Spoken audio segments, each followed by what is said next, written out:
Okay, so if we look at where this vector is, remember in component form, it's always given as a position vector. So that means the horizontal component is -4. So I'm going to go back 4.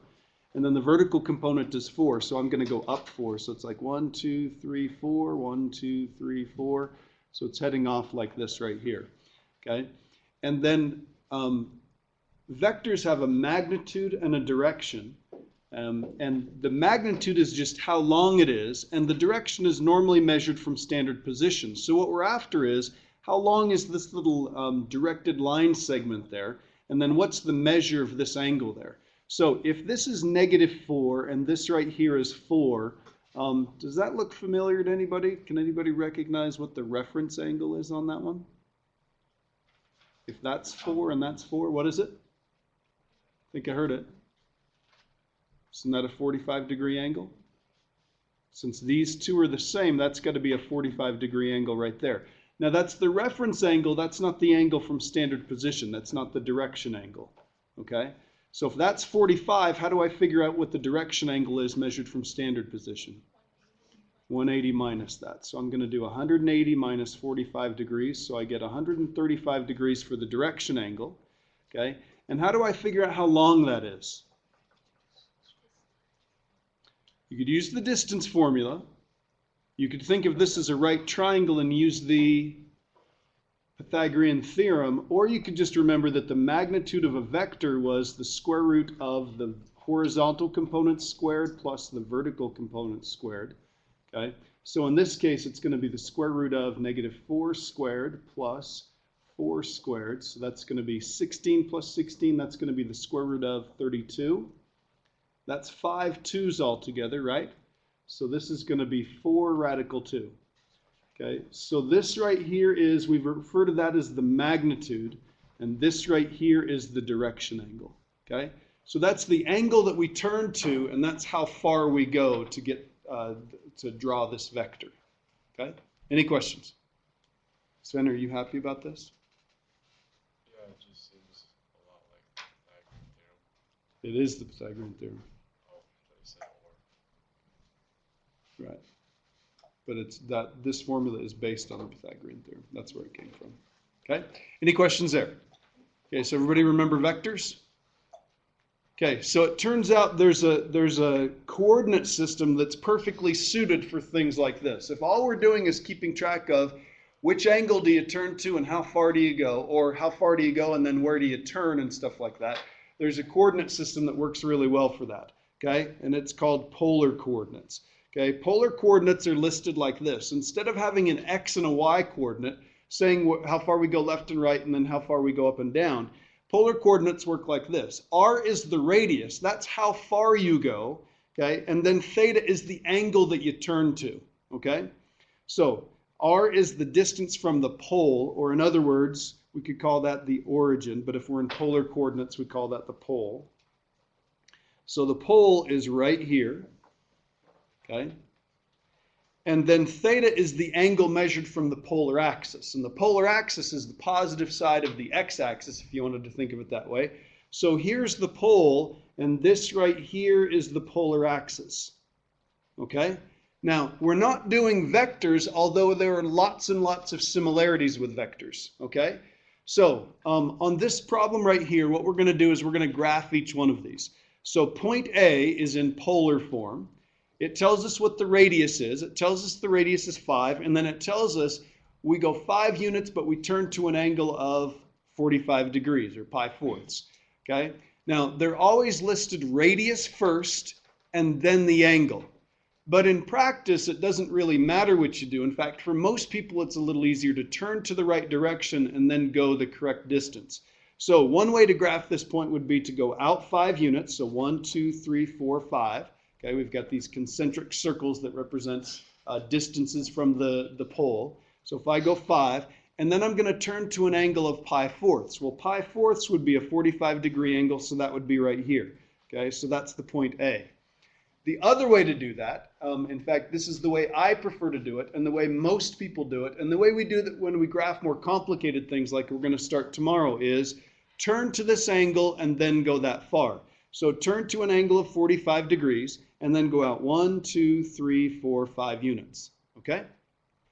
So this one right here, this means we're going to go 3 units, but we're not going to turn at all. So we're going to turn to an angle of 0 radians, okay, or 0 degrees if you want, and we're going to go 3 units. So I'm going to go out 1, 2, 3, so this is the point B. Easy enough?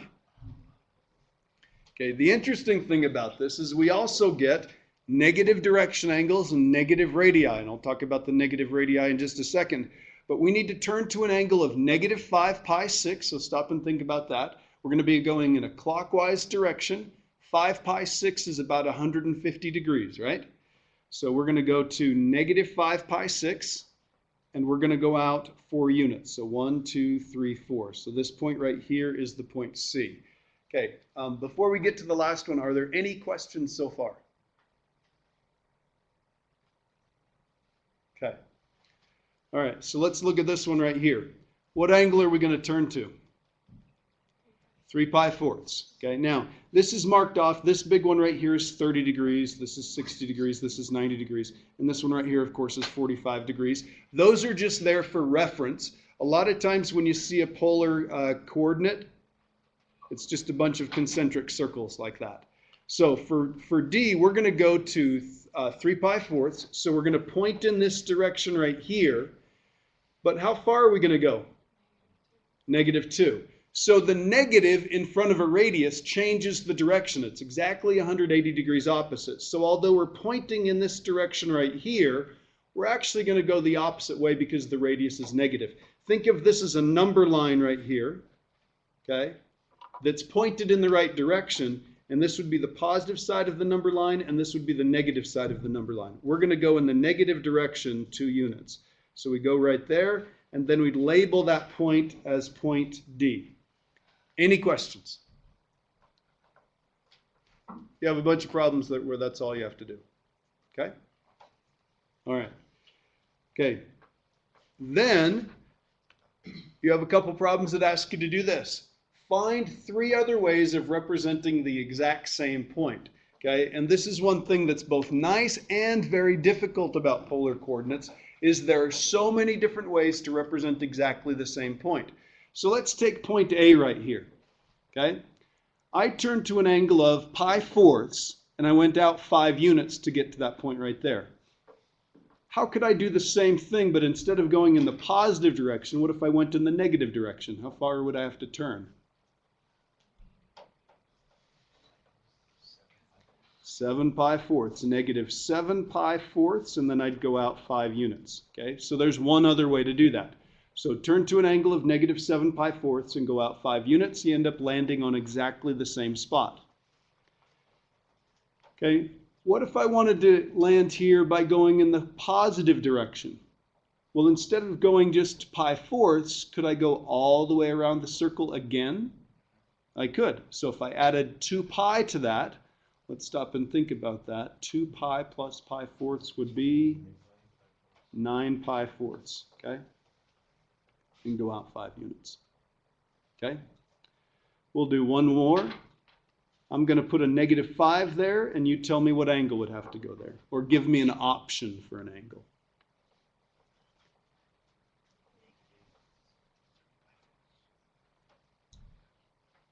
So if I'm doing negative, I'd have to actually be pointing in this direction and then have that be the negative side of that number line, if you want to call it that.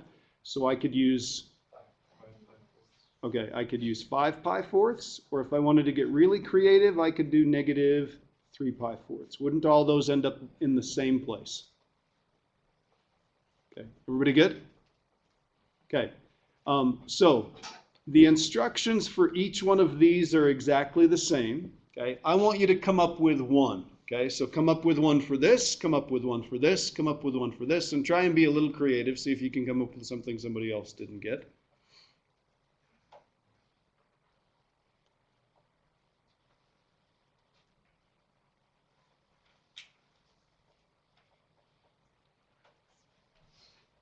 B ought to be pretty easy.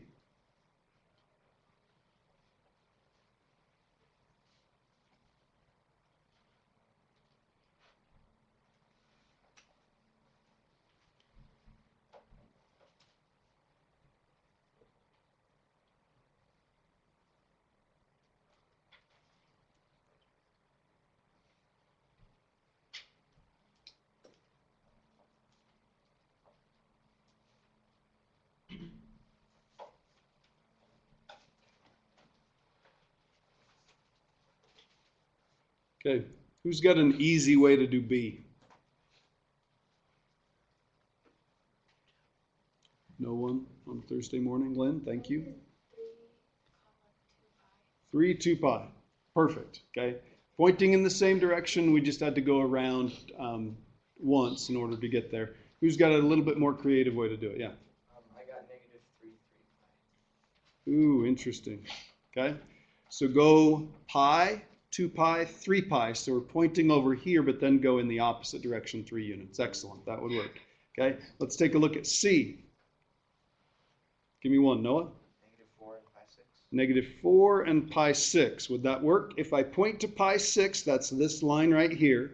This would be the positive side, this would be the negative side, and then I go in the opposite direction, so that would work just fine. And who's got one for D? Peyton. 2, 7 pi fourths. 2, 7 pi fourths. Okay. In fact, that's probably about the easiest way to do it. Okay. Tara, did you have something different than that? Excellent. Okay. Notice that these have the same radius and that these angles right here, they are, does anybody remember the name if they end in the same place, if the angle ends pointing in the same place? What is it? Coterminal. Coterminal. Very good. Okay. Any questions? Everybody good there? Okay. Let's take a look at the last half of that first page. We're going to work on converting from polar to rectangular and rectangular to polar. Okay. And it's actually not too difficult to do this. We know how trigonometry works and all that sort of stuff. So this is in polar form right now. This is the radius and this is the angle. And we want to put it in rectangular form. In other words, we want to turn this into an x and a y coordinate. And if you think about this, this is very, very similar to some stuff that we've done before. In fact, some things should look really familiar. So I'm going to turn to an angle of pi fourths and I'm going to go out 2 units. Well, what I want to know is, how does that convert to an x coordinate? So if I called that the x-axis, and how does this convert to a y coordinate if I called that the y-axis? Okay? So here's the x, here's the y. So if I draw a little bit bigger picture of this, this is 2 and this is pi fourths, and I want to know what x is and I want to know what y is. How could I figure that out?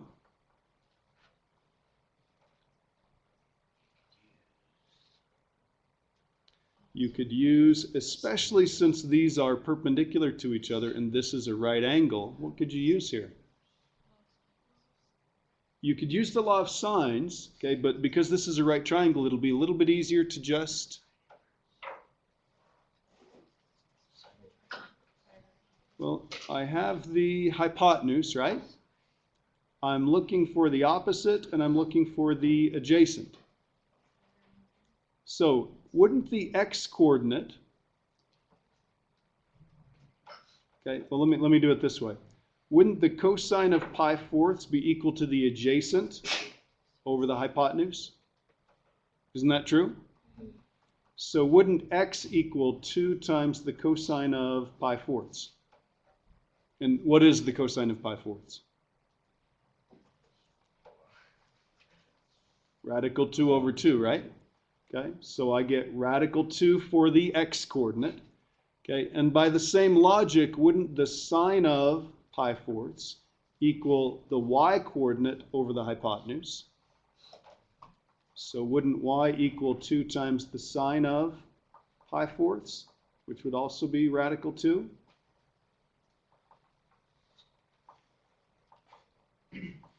Everybody good there? Okay. So I'm going to erase all that stuff, and then I want you to watch closely here. Okay, if I were to make a little grid on this, so let me just kind of complete this. I'm going to make a grid that covers part of the first quadrant. Okay, all of these points right here are 1 unit away from the origin. All of those are 2 units away from the origin. Okay, but if I slap an xy plane on here, okay, that's over 1, that's up 1. Okay, that's over 2, that's up 2. Okay, we went over radical 2, that's the x coordinate, right? Radical 2 is about 1.4, and we went up about 1.4. So we land in exactly the same place. So the x-coordinate is going to be the radius right here times the cosine of the angle, and the y-coordinate is going to be the radius times the sine of the angle. Does that sound familiar at all? We've seen stuff like that before, haven't we? Okay, so this is radical 2 comma radical 2. There's the rectangular coordinates for that polar point.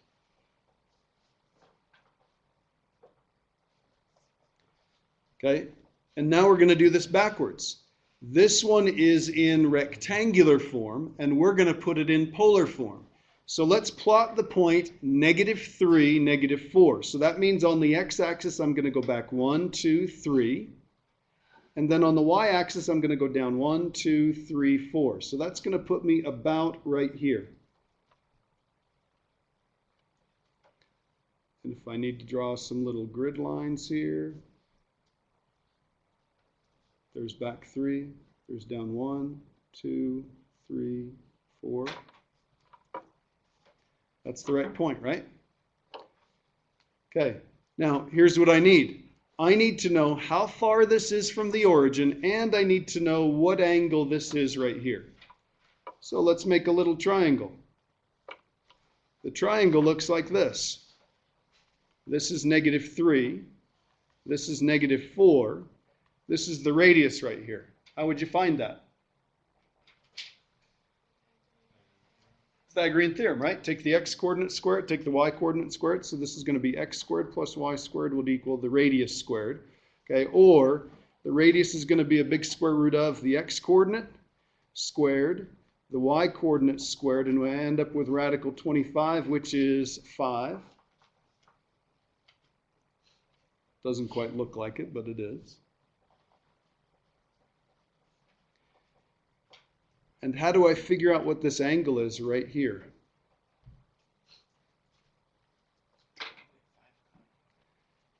How could I figure out what that angle is? Cameron? You could do sine theta equals -4/5, then inverse sine of Okay, so we could do the sine of, and I'm going to put an alpha right there for the time being. Since we figured out that this is 5, I could do -4/5 and then do sine inverse of that. That's a perfectly good way to do it. Here's one problem with that. The problem with that is this turned out to be a nice number. What if this turned out to be some ugly radical with a bunch of big long decimals if we typed it into the calculator? Is there another trig function that we could use using the two sides that we know for sure don't have any error in them? We could do tangent, okay? So let's say the tangent of alpha is equal to the opposite side is -4 and the adjacent side is -3. And if I type that into the calculator, I get tangent inverse of, it'd be 4/3, it'd be positive. So can somebody tell me roughly what that angle is? What is it? 53.13 degrees. Okay, now, is that the answer to the problem? Is that the direction angle? It's not the direction angle. How do we get the direction angle?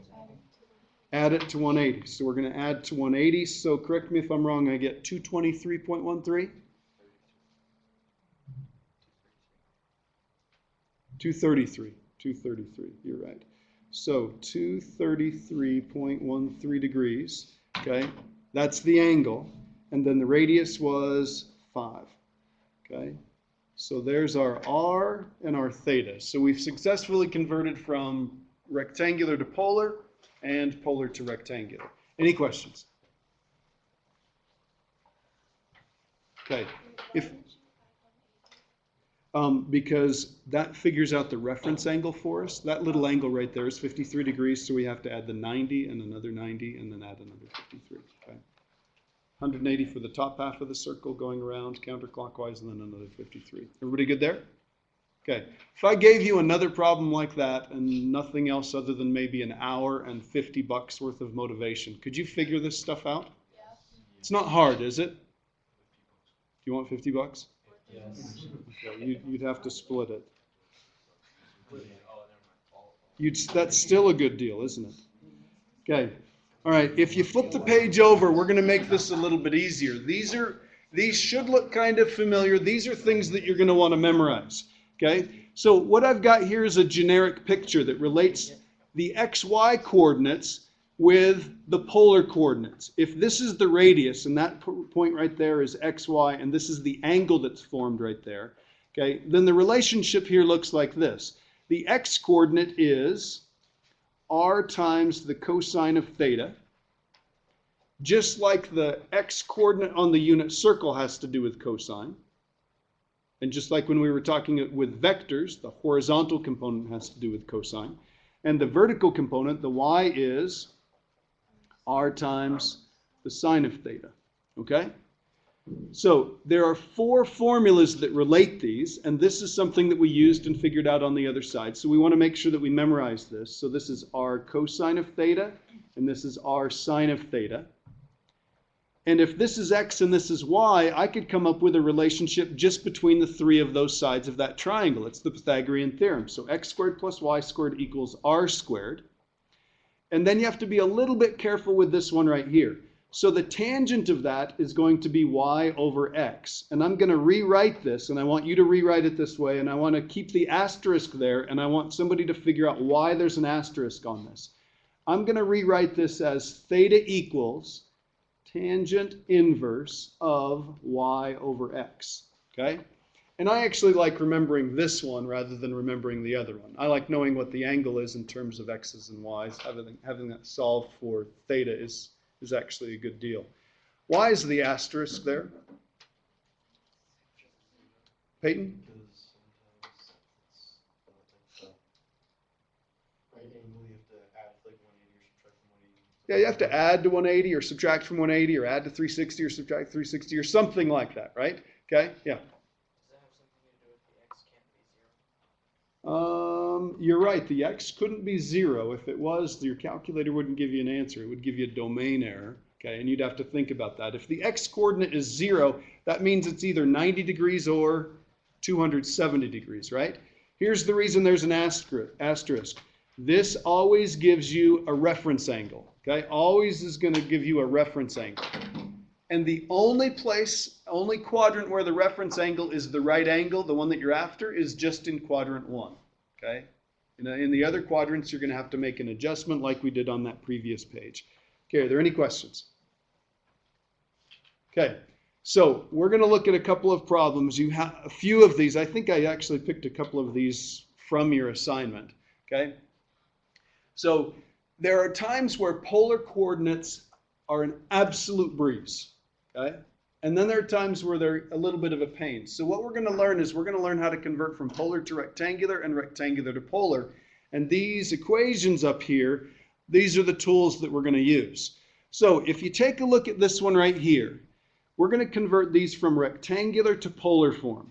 And we're going to think about these equations right here, and we're going to think, how can I make parts of this look like parts of those right here? My goal is to change from x's and y's to r's and thetas. I don't want x's and y's anymore. I want r's and thetas. So does anybody recognize anything here that I could make a substitution for that would allow me to change this? Noah? You could change the x's and y's for r cosine theta and r sine theta. Okay, we could change the x's and y's for r cosine theta and r sine theta. We could do that, and that would eventually get you to the correct answer. But we could cut to the chase just a little bit. X squared plus y squared equals r squared. So I can put an r squared equals 25. And if I wanted to, I could just solve that, and I could say r equals 5, and that right there is the answer. That's the equation in polar form. Now, stop and think about this for just a second, okay? Everybody with me? Okay, we've graphed these before. What shape is this? It's a circle. What's the center? 0, 0. What's the radius? 5. Okay, what does this say? The radius is 5. Does it tell you what angle you have to turn to? No. So just like a rectangular equation, like if I say y is equal to 3, that means the y coordinate is 3, x can be anything you want. This is saying the radius is 5 and you can turn to any angle you want. Well, what if I turn to all of the angles? What would that create? That would create a circle of radius 5. So which equation's easier? That looks a heck of a lot easier, doesn't it? It just says r equals 5. Okay?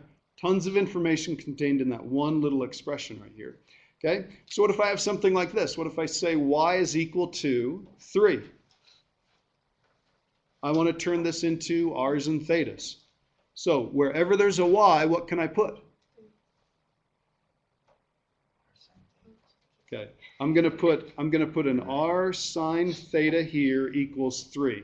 Now technically we've converted. We've changed this from x's and y's to r's and thetas. What we normally do is we normally solve these for r. So this would be 3 over the sine of theta, or you could write 3. Let's see, what's 1 over sine theta?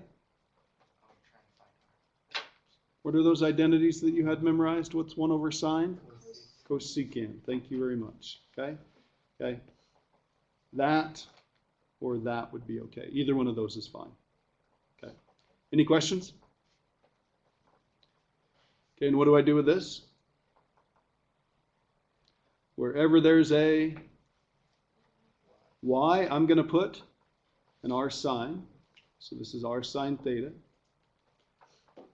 This is 4 times r cosine theta minus 1.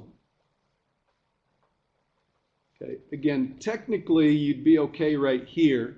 If you look in the back of the book on a problem like this, it probably has this solved for r. So I'm going to move this to the other side. So this is r sine theta minus 4r cosine theta equals -1. How do I make it look like there's only one r over there? Take out an r. Okay, the math F word. We're going to factor, right? So we're going to have an r sine theta minus 4 cosine theta equals -1. So that means r equals, I'd have a -1 on the top, and I'd have a sine theta minus 4 cosine theta on the bottom. Okay, that's probably how it looks. Although technically any one of those would be okay. Okay, are there any questions? Sure? Okay. Last set of examples. These are all related. Let me just point out your homework is right here. If you want polar graph paper to do the homework on, you can just go to the Math 3H website, and under Chapter 10 notes, I've put a couple different types of polar graph paper on there. So you could just print it off if you need it. Okay? Any questions? Okay, so let's take a look at this right here. Okay, I'm going to remind myself of these formulas. You've got them at the top of the page. In order to convert from polar to rectangular, I have to make this look like some of those things. So I've got a cosine theta here, but what I don't have is I don't have an r sitting in front of it. So I do something kind of clever. Okay, everybody listen, please.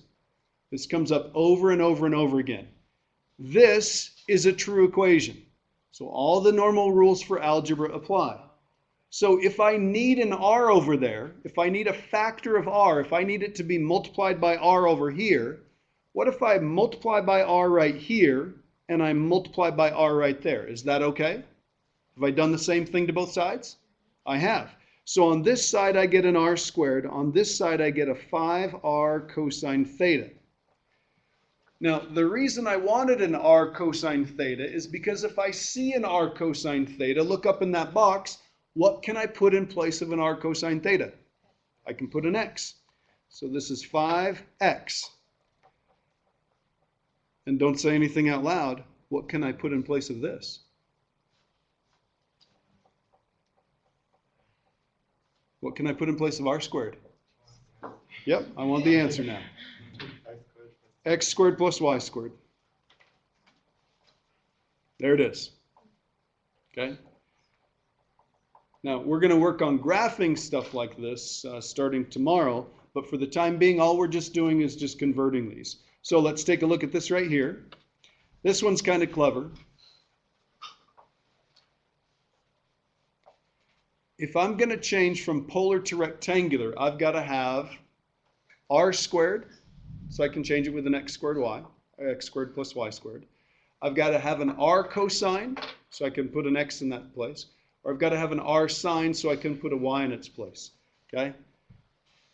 Got to be kind of clever to figure this one out, but it's really easy once you see what to do. Nathan? Couldn't you just rearrange it so it says r cosine theta times r sine theta? That's a legal algebraic move, right? What do I put in place of this? An x. What do I put in place of this? A y, and that equals 3. End of story. That's the answer. Okay? Any questions? Okay. Ideas here.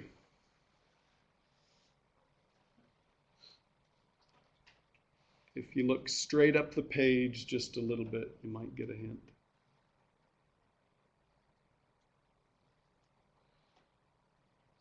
Stop and think about what I said just a second ago.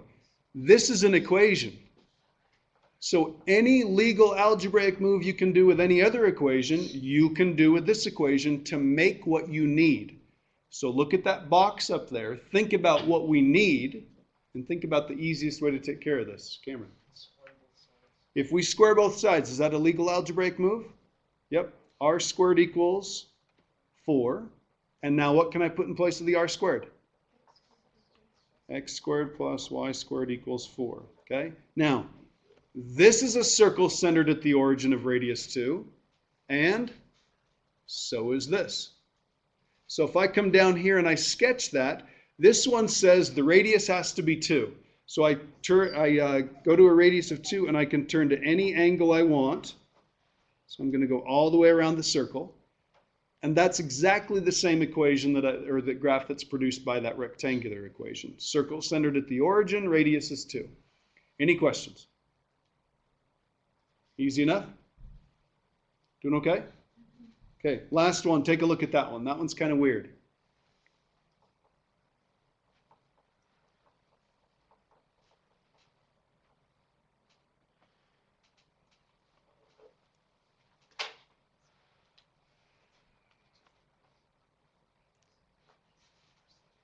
Okay, I've actually shown you a little bit of polar graphing today, which is going to be helpful for tomorrow. So let's actually solve this one by graphing this. Okay, this one said the radius had to be 2 and you could turn to any angle you want. So the radius has to be 2 and you can just turn to any angle you want. Positive angle or negative angle, it just traces out a circle. Everybody good there? This one is kind of the exact opposite. This doesn't say anything about the radius. It just specifies you have to turn to an angle of pi fourths. Well, if you turn to an angle of pi fourths, how far can you go? As far as you want, in the positive direction and in the negative direction. So if I turn to an angle of pi fourths, which is about 45 degrees, I can go as far as I want in this direction and as far as I want in that direction. Turn to 45 degrees, turn to pi fourths, go as far as you want in either direction. Everybody good there? Now, you should be able to think of what the equation for that would be. But let's verify it. Look up above in that box, and you'll want to memorize those 4 equations. Okay. The one that has a theta in it that's kind of the most prominent there would be the 4th one, right? And it says the tangent of theta is equal to y over x, right? Well, what's theta on our particular problem? Pi fourths. And what is the tangent of pi fourths? Stop and think. Got to have that unit circle memorized. Pi fourths, horizontal, vertical, x and y, adjacent, opposite, are the same, right? So the tangent of pi fourths is 1. Tangent of pi fourths is 1. So 1 equals y over x. And with a little bit of rearrangement, let's say I don't want to divide by x. I want to get rid of that fraction there. I get y equals x. Isn't that the right graph? It is. So can you see how both of them might be useful? Okay. All you have to do is, on this assignment right here, there's one review problem. This is a good problem to go back and review. Okay. But all you have to do basically is change from rectangular to polar. And there's really not much graphing at all. Okay. There's just some plotting of points. Okay. All right. Any questions?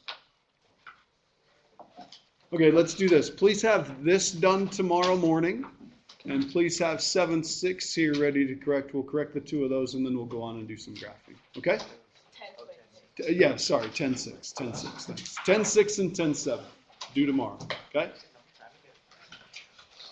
All right, thank you.